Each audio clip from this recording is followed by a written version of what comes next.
with the Pandavas. Because Krishna wanted Bhishma to get that credit of speaking the highest truth to pacify the heart of Yudhisthira. And also, Bhishma, who was laying in a bed of arrows, from his neck to his feet, you couldn't put your finger between two arrows. There were so many arrows.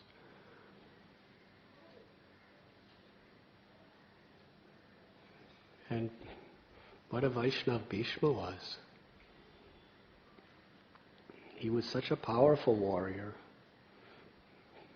that when Duryodhana incited him to really put his heart and soul into the fighting, because previously he's actually in his heart, he was on the Pandava side. But due to the inconceivable arrangement of Krishna to teach the world another lesson, he was on the side of the Kurus. Here is a Mahajan fighting for the enemies of the devotees.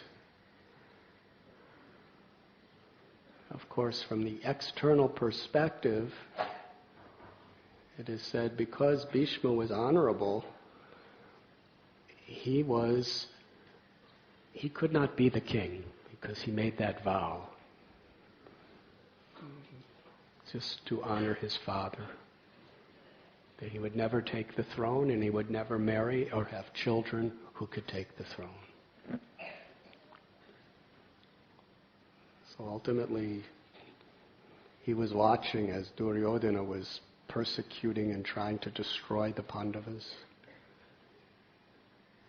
And actually, Bhishma and Vidura were always advising Dhritarashtra not to follow his son, because he was going to cause the ruination of everything. But Dhritarashtra was so sentimentally attached to his son. In fact, sometimes when Dhritarashtra would become a little soft toward the Pandavas, Duryodhana would threaten to kill himself if his father didn't strongly stand with him. And Dhritarashtra was just not only physically blind, but he was spiritually blinded by his affection for this son. But Vidura and Bhishma, and sometimes Drona also, they would be giving him good advice, but he couldn't follow. And sometimes they would chastise Duryodhana, but he couldn't hear anything. This is the nature of the false ego. Even the best advice from the best well-wishers, we cannot hear, because we're clouded over by obsessions. Came to the point where Vidura, the younger brother of Dhritarashtra, he was telling his brother that stop being influenced by your son. He is envy personified, offense personified. Everything will be destroyed if you follow him. And Duryodhana heard that. Outraged, he banished Vidura from his home, from his family, and from the kingdom. And Dhritarashtra didn't say a word. He let it happen.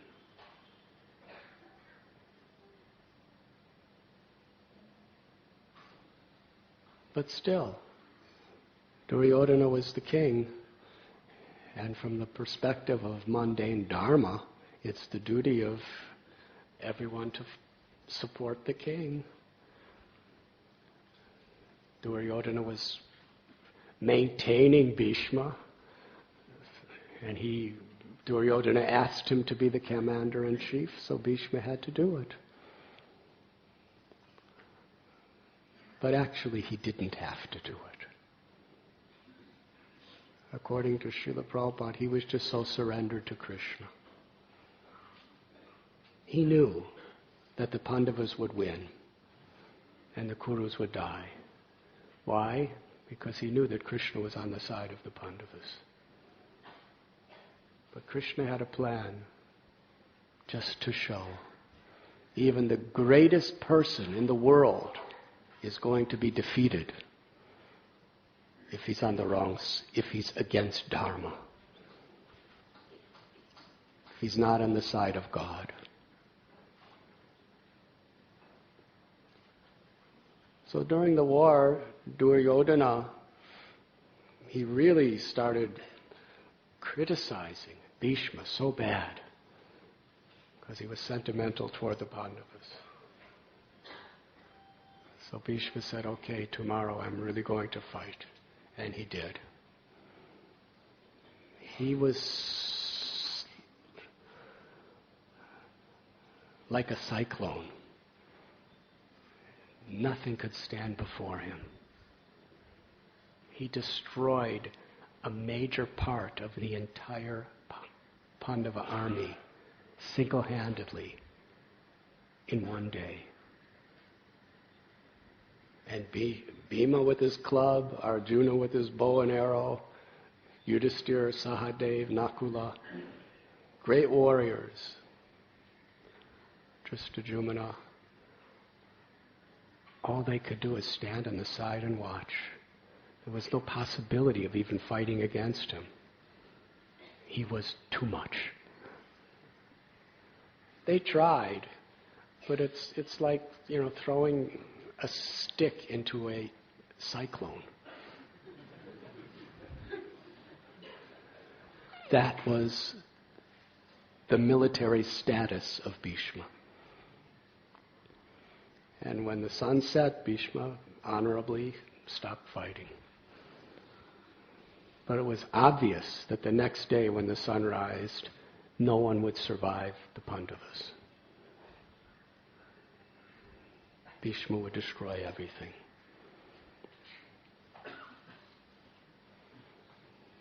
Now Bhishma told Duryodhana, I could kill everyone on this field, but I can't kill the Pandavas because they're personally protected by Krishna. Now Yudhisthira Maharaj was thinking, all these people who have given their lives to support me, they're all being massacred by my grandfather. He was it was a lost cause. There was nothing they could do. But then Krishna, he knew the heart of Bhishma. He said, we should go at night, secretly, to his tent and ask his permission and ask for instructions to kill him and how to kill him.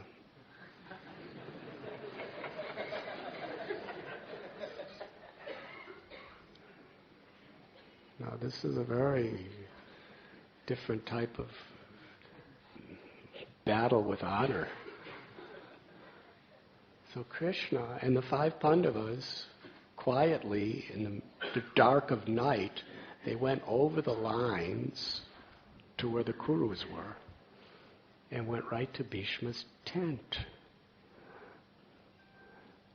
Meanwhile, Duryodhana was glowing with joy because he knew tomorrow everything's finished and I will be victorious. And when they came before Bhishma, the Pandavas started to cry. Bhishma welcomed them with so much love. He was their grandfather, and they were his favorite grandchildren.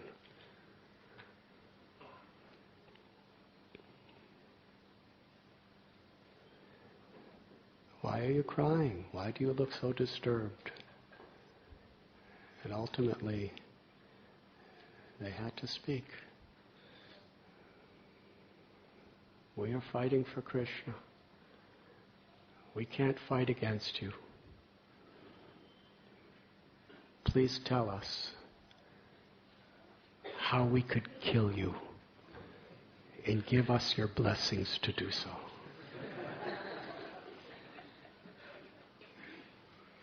Now this was more painful for Yudhisthira and Bhima and Arjuna to ask. It was really painful because they loved Bhishma. As far as they were concerned, besides Krishna, they had no greater well-wishers in the world than Bhishma and Vidura.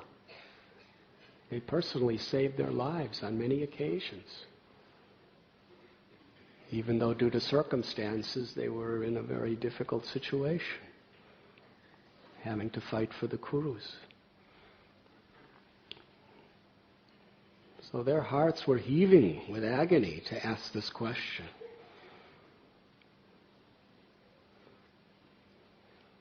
Just put yourself in the Pandava's position. Because we have to understand these stories from the human side. Because Vaishnavas are humans with soft hearts. Even if they're totally transcendental. Think about going to your own father or grandfather and asking, give me your blessings to kill you. When they're at the peak of health, and at the peak of their career, as Bhishma was. Very, very painful. But as soon as they asked the question, Bhishma went into ecstasy. He was smiling, glowing with joy. I was waiting for the day you would ask me this question. And it's a long story, but he told his own story. And ultimately he gave them the instructions. Arjuna, you're the only one who can shoot these arrows through me. So on the battlefield, bring, Shikandi. Yes, bring her before me. Him, her, whatever. There's a story of that. Where he was just trying to honor his vow before God and his Father. He was implicated in all these difficulties. Yes, the material world is so complicated. Even if you're good, you get complicated and implicated in all kinds of troubles. I won't go so much into that story, but he vowed he would never marry. But then on the request of Satyavati, he tried to get some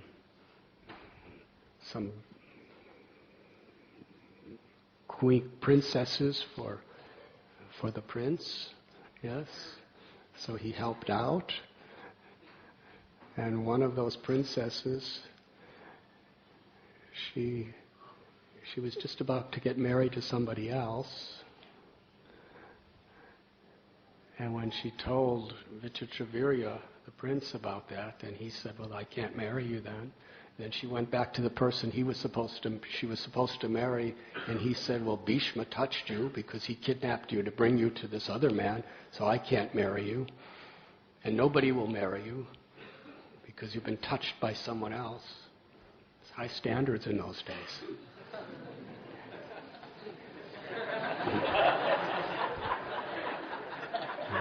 These were Kshatriyas. It was honor.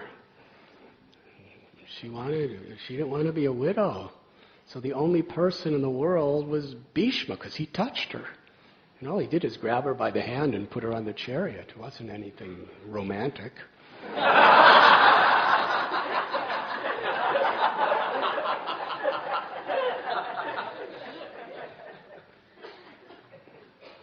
So what to do? So she went to Satyavati, and Satyavati said, Bhishma, you should do it. Bhishma said, I made this vow, I can't do it. And she went to Parasuram, and Parasuram fought with Bhishma. He said, you should do it. And Bhishma said, I can't, I took a vow. He said, then you have to fight me. So they fought. And Bhishma was so good at fighting, Parasuram was so proud of his fighting disciple, he went to the lady and said, I'm sorry, there's nothing I could do. So she worshipped Shiva and ended up becoming a warrior. Shikandi, who was born specifically to help kill Bhishma. Now, actually, secretly, Bhishma revealed it was out of her love, because Bhishma wanted to die. He had this benediction that no one could kill him. Yes? Until he desired to die himself. And he couldn't commit suicide, because that's sinful. And nobody could kill him. But actually, seeing the injustices against the Pandavas, he didn't want to be in this world. All his brothers got to go back to their abode. But somehow or other, he had to stay in this world, and he knew he wasn't this body. He wanted to go back to Godhead. He loved Krishna. So he took this as the greatest opportunity. Bring Shikhandi, and then Arjuna, shoot your arrows. So the next day in the battlefield, everything was exactly. And Arjuna was shooting the arrows. But Arjuna loved Bhishma too much. He couldn't shoot him hard. And Bhishma was telling him, shoot harder. Because Bhishma's body was very like a mountain. And Arjuna had to shoot with all of his strength to penetrate his body. And Bhishma lay down in a bed of arrows. Now Kurukshetra in January is very cold. And he was laying there. In honor of Bhishma, the entire battle stopped right at that moment when he fell to the ground. And all the warriors from both the Pandavas and the Kurus, they all went and personally honored Bhishma for his greatness and glory. And in his honor, they stopped fighting that day. And the next day they began again. And Bhishma was laying there. But amazingly, he did not die. Because his blessing was only at his own will. Even that. Can you imagine? If one arrow pierces our body, we're finished. He had hundreds of them. Can you imagine the pain? But he remained alive through the rest of the battle. And then Krishna went down to Hastinapur after the last rites of all the devotees, all the warriors who were on the battlefield. He was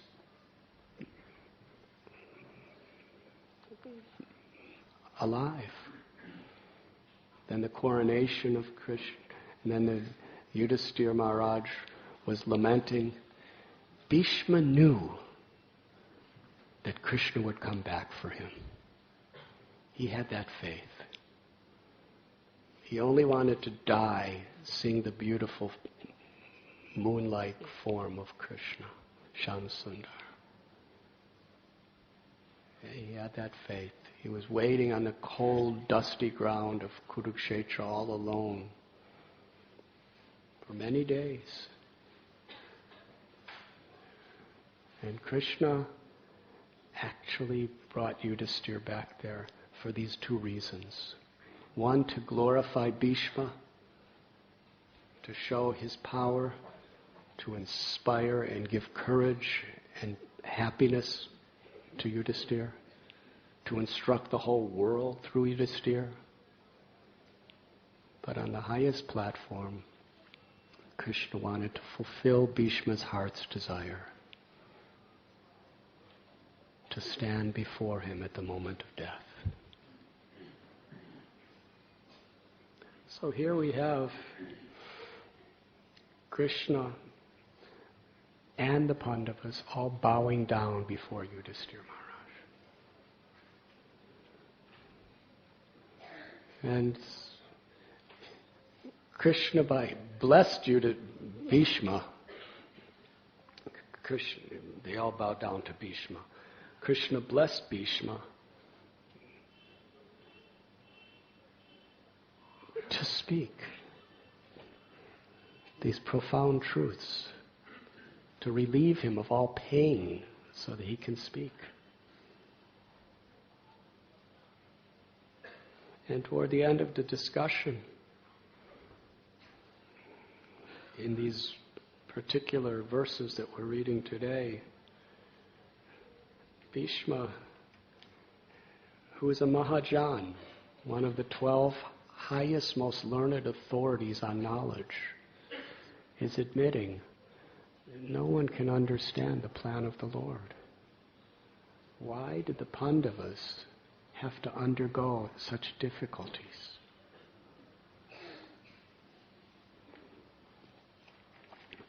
Some of the verses, Bhishma said, "Oh, what terrible sufferings and what terrible injustices you good souls suffer for being the sons of religion personified. You did not deserve to remain alive under those tribulations, yet you were protected by the Brahmins, God, and religion. As far as my daughter-in-law Kunti is concerned, upon the great General Pandu's death, she became a widow with many children, and therefore she suffered greatly. And when you were grown up, she suffered a great deal also because of your actions."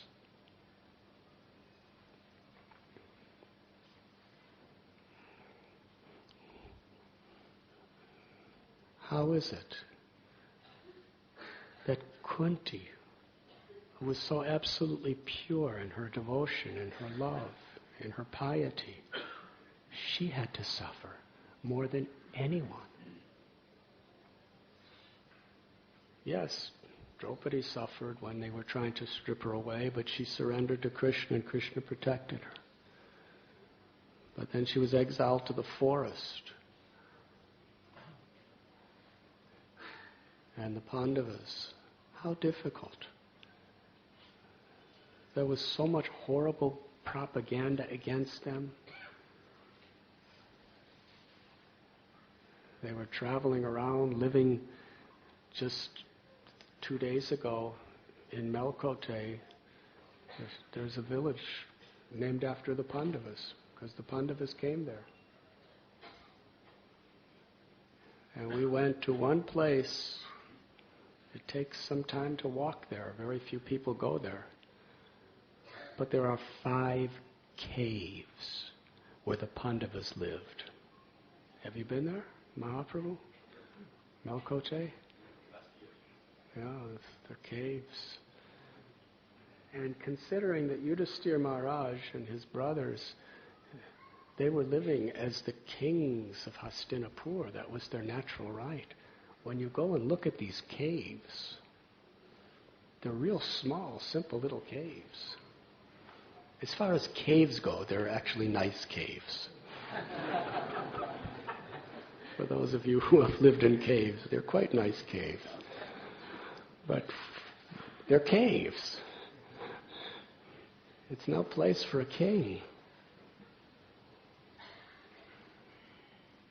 There's no door. You don't have a front door on your cave. Can't lock it. You don't have any furniture. No kitchen. It's just a little, you just sleep on the rocks. And you go out and search for some berries or fruits from the trees or roots, or you go begging from some house. Yes, I was sitting in the caves, just marveling at what the Pandavas had to go through. But multiply that by hundreds of times, and we can get some glimpse of what Kunti had to go through. Because she had that love of a mother seeing her children in that condition. Not only unbearable, but inconceivable. So Bhishma, who was very, very close, he considered Kunti his own daughter-in-law. And he loved her like a daughter. This is the disciplic succession of suffering.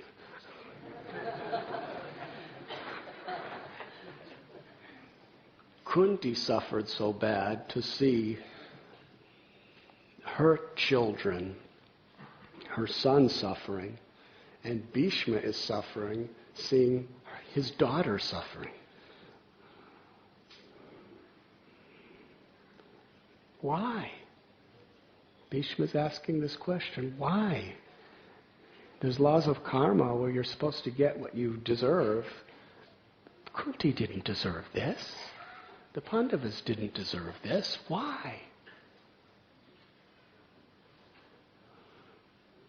Then Bhishma gives his opinion. In my opinion, this is all due to inevitable time, under whose control everyone in every planet is carried, just as the clouds are carried by the wind.